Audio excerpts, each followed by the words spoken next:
ఇక తీర్థం వీడియో బాబు తీర్థం తీసుకో.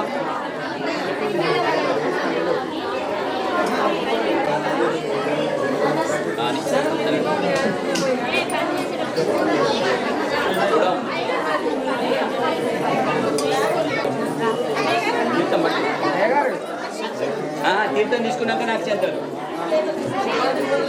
తీర్థం పెట్టాలి ఎలా తీసుకున్నాం.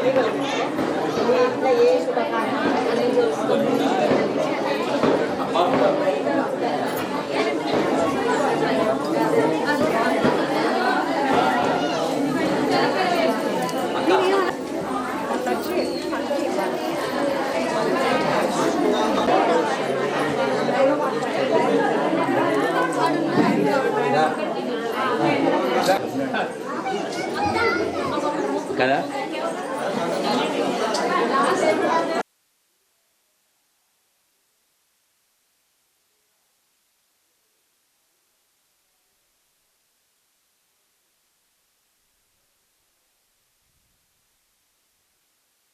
నారాయణ జై శ్రీరామ్.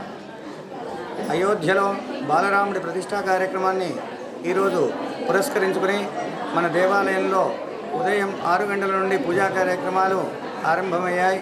ఆ పూజా కార్యక్రమాల్లో స్వామివారికి ఉత్సవాలకు అభిషేకము, తర్వాత అలంకరణ, అష్టోత్తర శతనామార్చనలు, రాముడి యొక్క భజనలు జరిగాయి. ఆ తర్వాత ప్రతిష్టా కార్యక్రమాన్ని మనము ఇక్కడ దేవాలయంలో టీవీలో అందరూ కూడా వచ్చినటువంటి భక్తులందరూ కూడా వీక్షించడము, ఆ రాముడిని దర్శించుకోవడం జరిగింది. తర్వాత రాముడిని దర్శించుకున్న తర్వాత అందరికీ కూడా రాముడి నుంచి అయోధ్య నుండి వచ్చినటువంటి అక్షంతలు అందరూ కూడా శిరస్సున ధారణ చేశారు.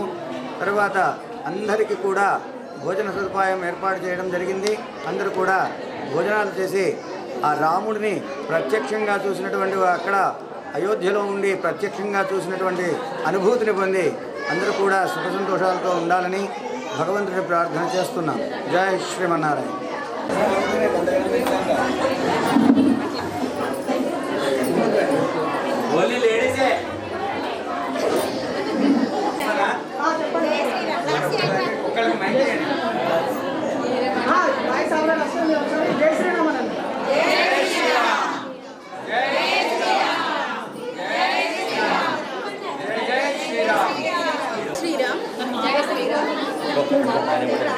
జై శ్రీరామ్.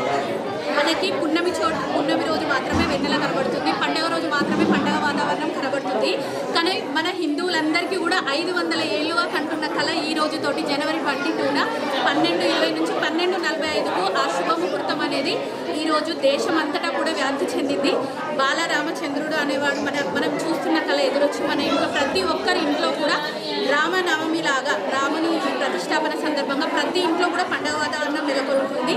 ప్రతి గుళ్ళో కూడా అన్నదానంతో పాటు అభిషేకాలు, పూజలు, ఆ అక్షింతల మహిమ ఏమో కానీ ప్రతి ఒక్కరిలో కూడా దైవభక్తిని నెలకొల్పి మొత్తం శ్రీరామ నామస్మరణతో దేశమంతటా మారిపోతుంది. ఈ శ్రీరామనవమి సందర్భంగా మన ఏదైతే మోడీజీ మనకి అందరికీ సూచించారో 5 దీపాలతోటి మరింత ఈ నామస్మరణను ఆ వెలుగులందరితో రాముని వెలుగులు ప్రతి ఒక్కరి ఇంటి మీద ప్రతి ఒక్కరి మనసులో ప్రసరింపచేసేలా ప్రతి ఒక్కరు ఆ దీపాలు వెలిగించుకొని ఈ పండుగని మరింత వైభవంగా చేకూర్చుకుంటాం. Thank you.